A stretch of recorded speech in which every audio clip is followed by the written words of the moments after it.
Well, meantime, President Trump's recent announcement of 25% tariffs on auto imports could send car buyers back to the used car lot. The White House says the tariffs are meant to boost American auto manufacturing, but given the parts themselves often come from overseas, there's worry drivers will have to pay thousands more for new cars. But NewsNation has learned President Trump already told American automakers not to raise prices in response to the tariffs. So let's bring in correspondent Alex Caprariello. He's live at a used car dealership here in Chicago. And Alex, it could see a spike in sales. Yeah, it could be a spike in sales, but not until you see perhaps a spike in prices. The used car salesman who I spoke to here today says this is really eerily reminiscent to what happened during the pandemic. You might remember those supply chain issues where they had to raise prices because of some of the issues that they were having. So he's using that as a benchmark. He says back then he had to raise prices by about $1,500 to $2,000.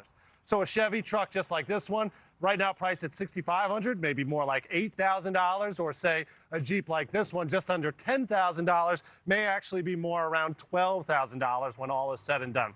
Now, for those car buyers out there, that might give you a little bit of sticker shock, but consider this. These are used cars. New cars, according to auto experts, due to these tariffs, could increase by about $3,000, $5,000, $10,000, or even $15,000 in some cases. So for that reason, the car dealer I spoke to says he believes this used car market is really going to be booming coming soon, but he ultimately thinks it's going to even out more or less one way or another. Take a listen. At first, people go a little bit crazy and they start to rush to buy a used car, and that boosts, it'll boost up the price for used cars. As far as for us, for buying them, it's going to boost the price as well. But people, let's not be scared. Whatever goes up is going to come down. That always happens.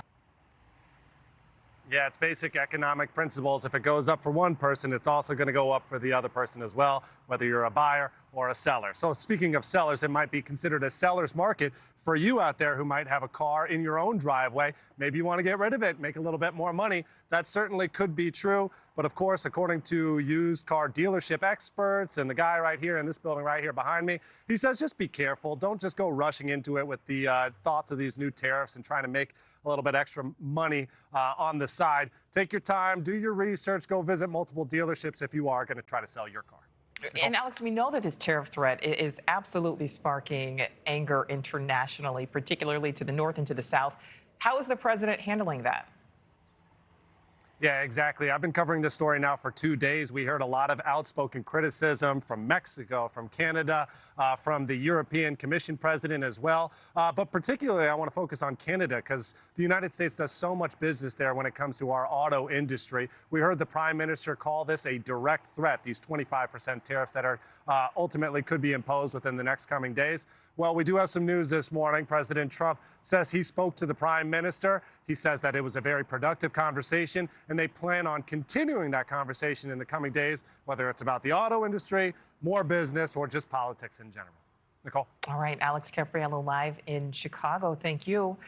Thanks for watching. Go to joinnn.com to find NewsNation on your screen. And don't forget to click the red subscribe button below to get more of NewsNation's fact-driven, unbiased coverage.